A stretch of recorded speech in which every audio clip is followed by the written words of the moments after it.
plus reserves. Yeah, give us the whole picture, please. Then it's accurate, Your Honor, around 600 billion. 600 billion? Yes. Say it as such. What is the 489 and why is it 600? You know, when we ask these questions, and my question is very basic, how much do you have? Don't let us draw information from your brains. 489. And then the DOH secretary says there's reserve of 600. So total is 600. So kindly tell us the truth of how much total, whether it is called reserve, what is the 489 called, so that we have a full picture. Because otherwise, if you did not persist in my questioning, then I would have thought that the news reports were inaccurate and the statements of the DOH secretary would have been inaccurate because I saw 600B. But the CEO would say it's 489. And there's a hell of a lot of difference between 600 and 489. So I would have deduced that, oh, there's some anomaly, or at least in my understanding of how much PhilHealth has. So may we request, Mr. Chair, I apologize for just being emphatic, I'm not angry, to just ask everyone very simple basic questions, because that's where we're coming from, and to just please advise us, do you need anything, or you are comfortable with what you have because it's a big amount, and the President himself has stated many times that there was not a necessity, it was not necessary to provide any budget for you. In short, meron bang ni isang mahirap na Pilipino na maaapektuhan sa pag-zero ng allocation sa PhilHealth budget? And kindly give us the definition of the 489 and the whole 600. What is the difference? Reserve. What is a 489? If the balance is reserve, what is a 489? Yeah, in simple terms. Thank you. Your Honor, apologies for the miscommunication. If I can allow my Sir Netlim Shaco, our Head of Finance, to give you the details po of the funds. Thank you, Your Honor, Mr. Chair. But Mr. Chair, if this was already put on record earlier, then I submit, then I will just look at the records. But if the 600 detailed of the funds was not yet given on record, that's important to us.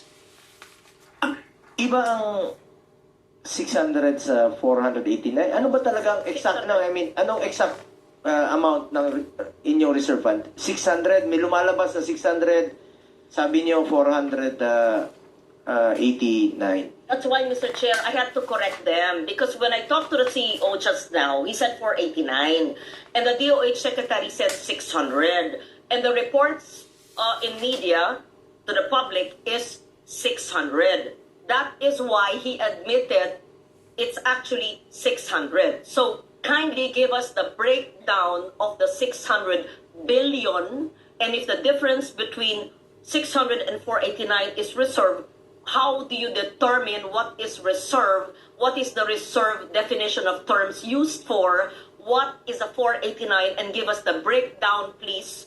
And in what bank is it deposited? What kind of a deposit is it? Is it a time deposit? How much is the interest? And where does the interest go? So what is the principal? What bank?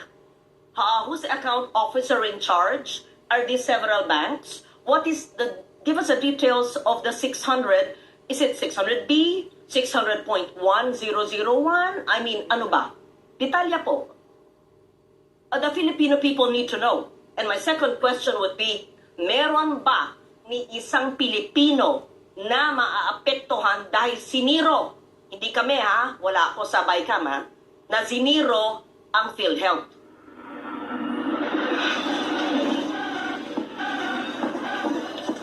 At yung mga, pangatlong tanong, yung mga ospital at mga serbisyo na umaangal sa amin dahil kami ang nasa field na marami raw babayaran ang PhilHealth sa kanila, bakit nyo para naman kayong may rubber band sa mga pockets ninyo na may pera ayaw ilabas? Hindi nyo pera yan ha? Kayo'y empleyado ng gobyerno, parang tayong lahat ha? babayaran nyo dapat in a timely manner lahat ng mga kinauutangan ninyo. That's fiscal discipline. I think your background is finance. Ibalanse nyo ang fiscal discipline at saka ang serbisyo sa mga nangangailangan na mga miyembro ng PhilHealth. At nandito ang mga author ng Universal Health Care. At dapat sa Universal Health Care, sa aking pag-iintindi, ako rin ay isa sa mga author, ay point of care. Hindi na kailangan maglabas ng ID. Hindi na kailangan ng guarantee letter sa mayor, congressman, senator. Ay inaasikaso na sa pampublikong ospital. Inaasikaso na sa may MOA ang DOH. So lahat na. And just for the record, Mr. Chair, and the principal author and sponsor, Senator JV, and you would know that because you were my vice chair when I was finance. Even before the Universal Health Care was enacted into law, Senator JV, what did I do? What did we do? You were my vice chair for health. I covered, as chairman of finance, every Filipino, every indigent Filipino. Sec Mina Pangandaman knows this. She's now the DBM secretary. She was with me. Alam to ni Attorney Yoli Doblon, where is she? She was the head of the LBRMO. Director Irene knows this. She was also the deputy staff of Attorney Doblon. Kaya ng national budget, wala pang universal health care, na lahat ng mahirap, point of care, pagpasok, hindi kailangan magpakita ng ID o GL ng lahat ng pampublikong ospital bago magkaroon ng batas. At salamat na isa batas namin. Okay, pakisagot po. Maraming salamat. Before you answer that, no, Senator Ligarda, na-discuss na po natin, Ma'am Lauren, na-discuss po namin earlier ito, some sa mga questions mo. Pakisagot lang po, Mr. Renato Limsiaco, kung ano yung tama, no? Kung 600 o 489. Kasi nung budget hearing, iba yung pinakita nyo sa amin na figures. So, iba't ibang figures ang lumalabas ngayon. Pangalawa, Senator Lauren, pang 11th hearing ko na po ito ng Committee on Health. Naka-anim na po ako sa PhilHealth dito. At nung sabi ko nga sa kanila, wala sanang excess funds, wala sanang reserve funds, kung yung inimplementa nila ng maaga, yung expand benefit packages, increase case rates. This week lang po sila nagkandarapa to increase the case rates. This week lang po sila nagkandarapa to expand benefit packages. So kung inagahan yon, walang excess funds na wawalisin ng National Treasury, walang reserve fund na makikita, at maraming pasyente ang makikinabang, yung mga mahirap nating kababayan. Kung inaksyonan po ito ng maaga. Anyway, sagutin niyo po yung katanungan ni Senator Lauren. Mr. Chair, pakisagot, kasi lahat ng ating pinaikot-ikot dito, sabi nga nyo, 11 hearings na. Simple lang po ang tanong ko, sa inyo po nang galing yung figures nyo. Meron kayong 600 billion. Sabi nyo, yung balanse, if you deduct magkano 600 minus 489, yung diferensya nun, investment, reserve. Definition of terms, ano po yung reserve? Tapos sinabi din nyo, meron kayong 489 billion sa investment portfolio. Gusto ko maintindihan, ano ba ang ibig sabihin ng investment portfolio? What is the nature of the investment? It has to be discussed. That is not your money. That is public money. What is the risk profile? How much is the forecast revenue and for what? And what are the financial institutions where this is lodged? And I would like them to explain to us. Because kinakaltasan lahat kami, tayo, ng PhilHealth. Kayo ang may hawak. Habang namamatay ang mga tao, humihingi ng guarantee letter ang habang proseso. While you are floating in billions, hundreds of billions of cash. So, definition of terms, ano po yung risk profile, at sinong may hawak ng pera ng taong bayan na nakalaan sa PhilHealth. Simple lang po maaring sa Filipino tayo magsalita para maintindihan dahil gusto rin namin malaman. Salamat po. Mr. Chair. Pakisagot lang po na yung exact amount talaga ng reserve fund ninyo. Maraming salamat, Mr. Chair. Based on our financial report, Mr. Chair, this one is October 2024. Our reserve fund is in the amount of 281 billion pesos.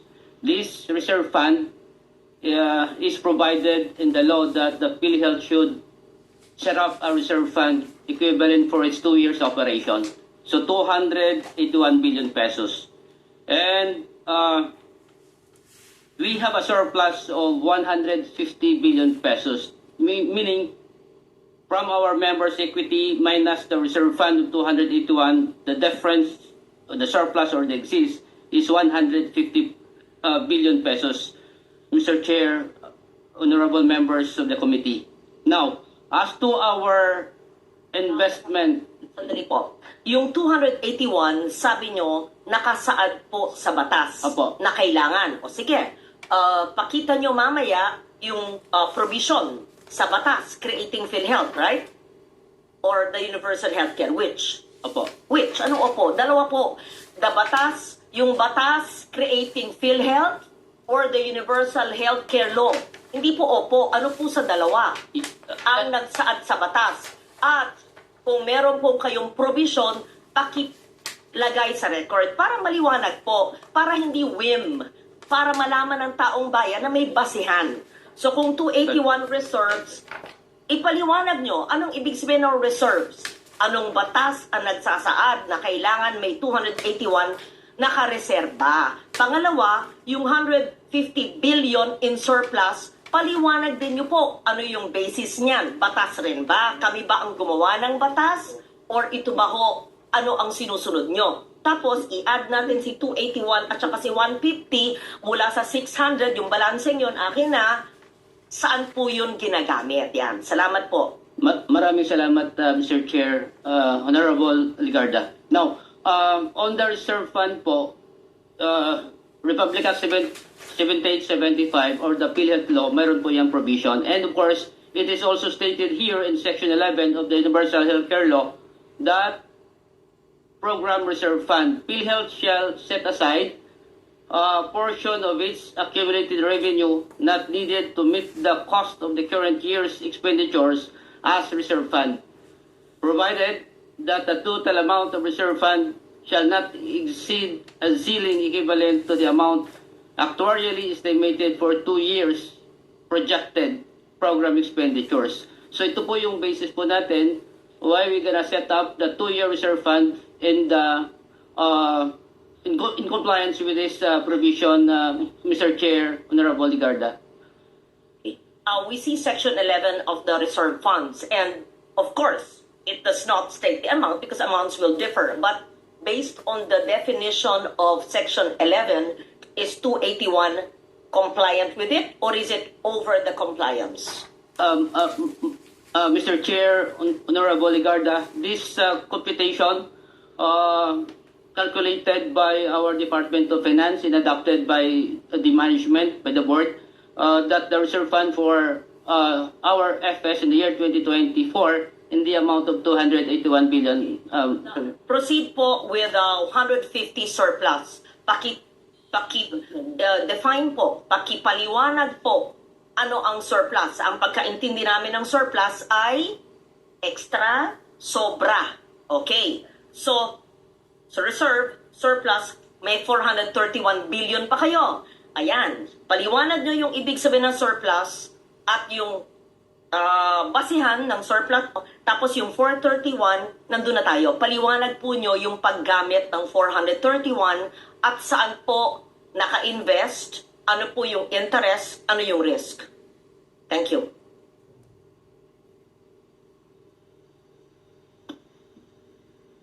Maraming salamat, Mr. Chair, Honorable Ligarda. On the part of the surplus po, I initially in the year December 2023,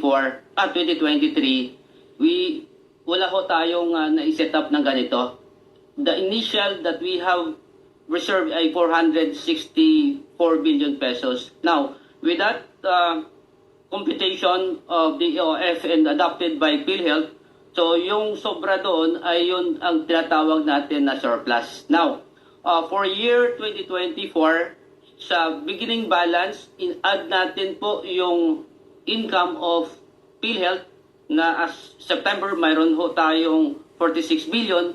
Binawas po natin din dito yung compliance to the Department of Finance Circular 003-2024 and the special provision of GEA 2024, that 89.9 billion pesos, Mr. Chair, Honorable Ligarda. So matotal, yung lumalabas sa figure po natin dito ay isang 150 billion pesos.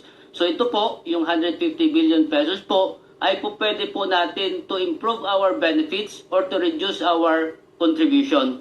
So this is the reason why, Mr. Chair, Honorable Ligarda, that in the year 2025, our board approved already our budget in the amount of 284, sourced out from the following, Mr. Chair, Honorable Ligarda, from the direct contributors of 203 billion and from investment of 20.7 billion, and our surplus as of October 31, 2024 of 150 billion. So 373 billion,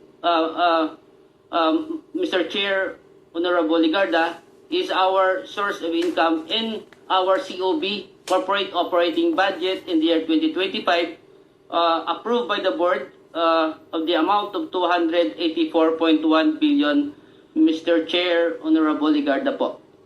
Iwanag pong sinabi nyo na yung 150 billion na surplus funds ay para lumiit ang contribution ng miyembro.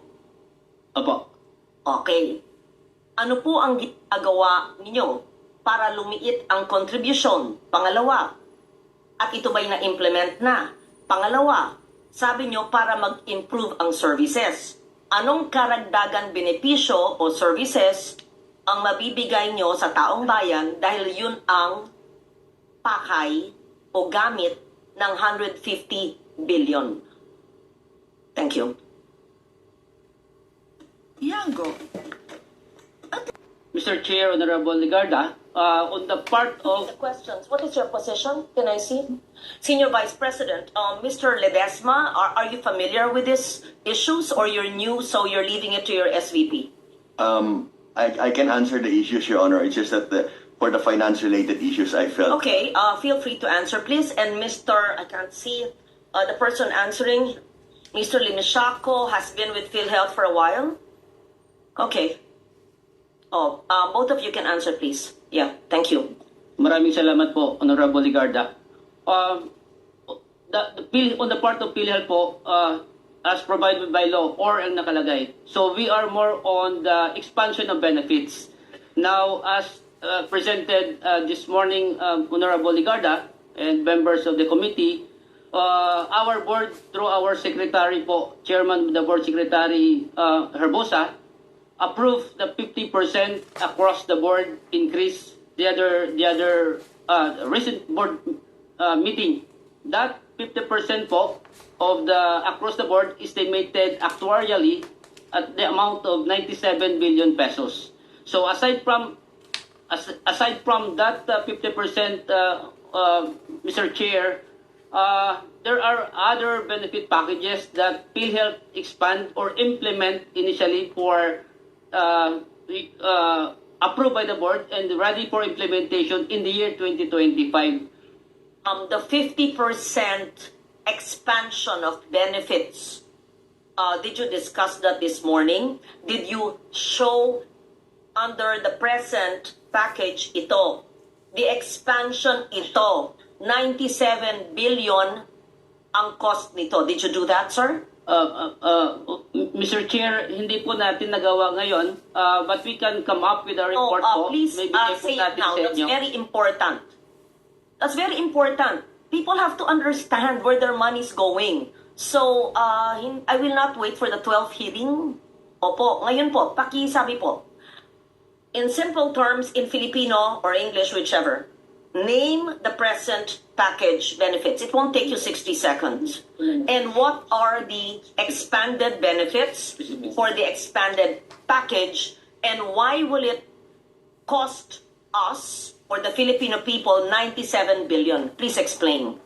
And this is 97 billion from the 431 billion or from the annual contributions. Will it eat up into the 431 or will it eat up into the 150 billion surplus, or will this be an annual 97 billion in the coming years? I want to understand. Mr. Chair, Madam Senator, I just want to mention, no, to add what Sir Net mentioned earlier. So we did a 50% increase 2 nights ago during our last board meeting chaired by Secretary Herbosa. Last February 14 of this year, Mr. Chair, we also did a similar 30% increase almost across the board. So we did a 30%, Mr. Chair, Madam Senator, on February 14, and we did an additional, on top of the 30, 50% 2 nights ago. So for a total, Madam Chair, of 80% increase. Sa screen. O yan, yung kanina, pakibalik po. So gusto namin makita yan. Nung Pebrero, 30% increase for case rates. Tapos, nung Abril, ang ibig sabihin yan, sinakop na ang breast cancer. Tama ba yung aming intindi? At saka yung mga nakalista dyan? Actually, Madam Chair, correct. Madam Chair, if I can mention very quickly, when we say increase almost across the board, that means almost, we have a total of 9,000 case rate packages, Mr. Chair. So when I say almost across the board, halos lahat po ng 9,000 po nakasakop doon. So Ibig sabihin yung 9,000, what are you referring to? we have different cases or case rate packages. Iba-iba po yon. Ang total niyan po, 9,000. So, pag sinabi po namin almost across the board or across the board, sakop po, lahat po yung 9,000 na yan po. 9,000 packages? Yes po. There are Packages. 9,000 individual, different case packages. Yes po. Packages. Yes po. At ang dami naman klase. Marami po yan po. Iba-iba. May mga nuances, iba-iba. Marami talaga po eh. Ganun Okay. po talaga. So, ibig nyo sabihin, yung 9,000, anong tamang salita? Package o case rate? case rate or benefit packages. Ayun na lang. Simplehan natin. Benefit packages na lang, ma'am. To communicate po tayo sa taong bayan, yung maiintindihan. Eh kami mismo, di namin, kung tatlo ang definition of torts, pareho palang ibig sabihin. Di yung benepisyo, yung di ba, mas madaling intindihan, benefit packages, case. Yes po. Eh kaso ba? O ano ba? Yung anong tanong yung isa? Ang gulo nga eh. Benepisyo, ayan. Meron po tayong 9,000. Benepisyo, package, ayun, 9,000, iba-iba. Nag-approve po kayo ng 30% na increase. Lumaki sa benepisyo Yes po. Last February 14 po. nung Pebrero. Ano po ito? Saklaw. Ano po ang example ng inyong 30% in-increase? Hindi ba nyo babasahin lahat? O kung, example lang, 1, 2, 3. Para maintindihan po natin. In short, kung dati wala, ngayon, sa 9,000 benefit packages, sakop na ito. Ano po yon? Tapos, nung isang gabi, nag-approve pa po kayo ng 50% over the 30%. Ito yung cost. Ano po yun? Yun, example lang. Example po, ma'am. Pneumonia, ischemic stroke. Hindi covered the pneumonia. Meron po, pero in-increase po namin. Covered na po dati, pero yung amount, in-increase Okay, po namin. magkano yung amount ng pneumonia bago ng February 2024? At nung Marso 1 ng taong ito, magkano na po ang pneumonia? Dahil napakalaganap ng pneumonia. Actually, Senator Laura, ito yung diniscuss namin kanina na napakaraming case rates na dapat nilang in-increase na noon pa. Sabi nila, 9,000 case rates daw pinag-aaralan nila. Meron nga po akong inalimbawa kanina, Senator Loren, na meron pong mag-asawang pulis, ang kinakaltas sa sweldo nila, 3,006 a month, both of them, no? 43,000 ang na-contribute nila sa PhilHealth. Tapos nung nanganak yung asawa niya, 20,000 lang, nalugi pa sila sa kanilang na-contribute for the year. Sagot po Yearly yun. That's why we want to understand. Iyon ang hindi pa niya na sasagot. Kanina ko pa Kaya tinanong. nga, tinatanong ko po, yung 30% nung Pebrero at yung 50% ngayon, aba, magandang pakinggan. 80%. Pero anong ibig sabihin nun? Anong benepisyo po sa mahirap na pamilya? Ayun, pakiliwanag po.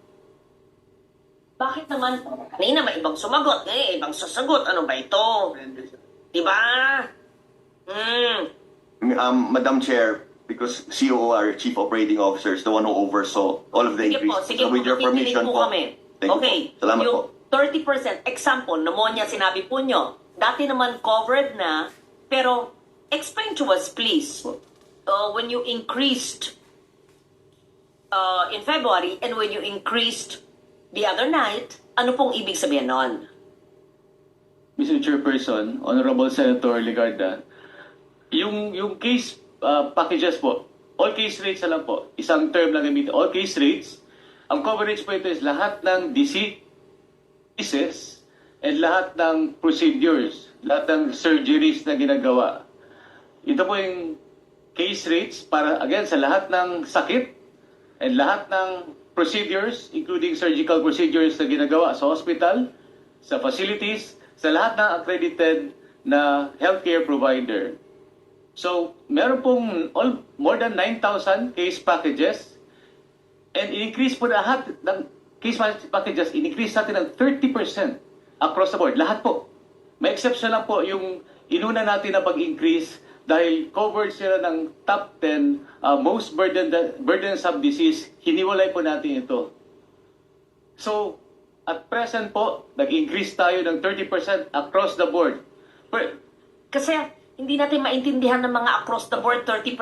Yung pneumonia nga, bago mag-Pebrero 2024, covered na po ang pneumonia, magkano po?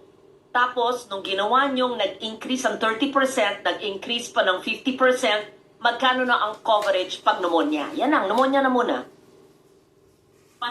Opo. For example po, yung pneumonia is 10,000 ang coverage po ng PhilHealth. For example, 10,000. Pag-implement po natin ng 30% across the board, including pneumonia, nag-increase po tayo ng 3,000 sa 10,000. So, naging 13,000 po. So, nag-increase po tayo ng 50%. It's 50% of the 10,000 or 50% of the 13,000? 50% of the 13,000 po. So, naging 19,500 na po. Almost double po. This will apply to all government hospitals, whether national, DOH retained, or LGU hospital, right? Lahat po ng accredited ng PhilHealth. Maski na pribadong ospital, basta accredited ng PhilHealth. So, ang pneumonia po, 19,000. Example lang po yung para klaro po yung computation. Yes, example. Sabihin natin, heart. Ayan, cardiac issue. Magkano po? Bago mag-Pebrero at saka Disyembre. Ano po ang coverage? Sa ngayon po, wala pa akong detalye kung magkano po yung exact na amount na coverage. But then, ganun din po ang application. Give kung ano pong saulado nyo. Maski anong sakit. Gusto namin makita yung diferensya. On the screen po, Senator, hindi po, ito po yung sinasabi natin na hindi kasali sa across the board. Dahil po ito, na pag-aralan natin per disease or illness. For example po, yung breast cancer, na-increase po natin yan, yung package niya, na-increase natin to 1.4 million. Therefore, ang increase po niya is total of 1,300% increase. I'm glad you're mentioning about breast cancer. Does that mean that every female, even male, kasi ang lalaki, di ba? Dr. Herbosa, pwede rin. So, ibig sabihin, ang mammogram, breast ultrasound, or chest CT ay covered po ng PhilHealth sa maski anong ospital. Libre po covered po ng PhilHealth. Covered po. However, Honorable Senator Ligarda, May however kayo. Opo, Sige, opo. ano po yun? yung breast cancer po, kino-cover po siya ng Z package. Meron tayong tinatawag na Z package sa mga contracted hospital. So hindi po, kasi po hindi po lahat ng hospital na accredited ng PhilHealth kaya po mag-provide ng services to treat cancer. Marami po kasing services. Opo. Ito ba'y scanning, maski wala ka pang cancer, pwede po sa annual checkup? Or pag may cancer ka na, yung treatment lang po? Honorable Senator, yung scanning po is covered na po siya ng konsulta under the primary care. Opo, covered po siya. Scanning meaning breast ultrasound, Yes po. mammography, Yes po. or chest CT. Opo. Sa konsulta package, kasi nag-increase din sa bawat Pilipino. Totoo po, a-announce ko yan Opo. So, lahat, a-announce ko sa aking Facebook page ngayon, lahat ng kababaihang Pilipino na member ng PhilHealth. Meron ba bang hindi member? Dapat universal healthcare, member na lahat, Tama diba? po, dapat so, na po. of the 114 million Filipinos, all Filipinas can go to any hospital that's accredited with PhilHealth and all government hospitals and do their breast scan, mammography, and ultrasound, breast ultra. Huwag ako mapahiya, sasabihin ko po yun, Sa konsulta program po natin ini-implement dito. Ano po? Sa konsulta program, meaning doon po sila dapat pupunta sa konsulta accredited provider po. Ito pong tinatawag natin na breast screening, breast ultrasound, and mammogram. Basta Covered may mammogram machine. Opo, libre po. Siyempre naman, paano magpapacheck up kung wala yung makina? Opo. So, lahat naman po ng ospital na may mammogram machine, libre na po. Opo. The urban jungle. From smooth highways to rough dirt and gravel, your engine must perform on unpredictable road conditions. Sick Urban ProTech, engineered to protect your engine against the challenges of urban driving. Pero sabi nyo, yung mga accredited sa konsulta. Kung yung konsulta naman ay health center na walang mammogram machine, dapat lahat ng pampublikong ospital at pribadong ospital na accredited sa PhilHealth dahil parang yung ine-excite sila. Covered kayo, pero konsulta lang. Pupuntahan sa konsulta, RHU or BHS, Barangay Health Station, na walang mammogram para mong linoko yung mahirap. Dapat sa lahat ng PhilHealth accredited hospitals na may mammogram machine, hindi lang sa konsulta. Yan ang ibahin nyo. Ngayon, i-meeting nyo ngayong gabi. That's a must. Hindi Agree pwedeng po ako hindi. Bakit kayo nagtuturo na sa konsulta lang, ang konsulta naman, according to the DOH, wala naman silang mga mammogram. Linuloko nyo ang taong bayan sa mga salita-salita natin dito. Mr. Chairperson, Honorable Senator Okay, Ligarda. ang konsulta expansion ba kasama ang mga ospital na may mammogram machine? Yes po. Ano po? Example. Ngayon po, hindi po tayo nag-limit sa accreditation nating konsulta sa mga primary healthcare providers lang. Ano? Pakiulit po? Ngayon po, lahat po ng hospital, pwede po mag-apply as konsulta provider. Okay, ganito. Para maliwanag po. Effective immediately. Lahat ng membro ng PhilHealth, babae man o lalaki, ay maaring pumunta sa ospital na may mammogram machine at magpa-mammography test. Tama ba ho? Ang commitment ko po na isi-strengthen ko po. Si strengthen mo, ba't yung pinapangako ngayon na cover tas hindi pala? strengthen mo hanggang end of office hours today? Hanggang kailan? Bagong taon? Sa end ng termino ko, 2028, kailan po? Yes po. 11th hearing na ni Senator Go. Sana pala nag-attend ako mula nung una. Ay, hindi pwedeng strengthen. Ma'am, if I may lang, no? 11th hearing, including the health emergency allowances. So, finally po, Senator Loren, na bayaran na po ang kanilang health emergency allowances ng ating mga health workers. 27 billion. Kaya patuloy pa rin tayo nagdidinig ngayon dahil may mga appeals. Ngayon po, nag-hearing tayo noong July 30 para dito sa PhilHealth. So sabi ko nga sa kanila, at tinanong ko kanila sa PhilHealth na hindi pa rin nila sinasagot, kung inagahan ninyo ang pag-expand ng benefit packages, pag inagahan ninyo pag-increase ng case rates, wala sana silang excess funds at saka reserve fund. Paulit-ulit tayo rito Dapat inagahan nyo po ang pag-implement. Itong isang tinatanong ni Senator Loren, isa lang ito sa 9,000 case rates na sinasabi. Kaya hirap na hirap pong sagutin ni Attorney Ellie at ng PhilHealth kasi napakaraming case rates po ito na gusto nating tanungin. Gusto ko nga tanungin kanina, hindi pa nga nila nasasagot hanggang ngayon Marami akong tinanong kanina na hindi pa nila nasasagot. Naabutan na lang ako ni Senator Loren, hindi nyo pa rin nasasagot. Pasensya na, kasi I'm trying to help the committee as well. And please, wag po nating i-adjourn ito aside from session and we can continue up to Christmas. Importanteng masagot ito. Kung may 9,000, di suriin niya 9,000 na yan.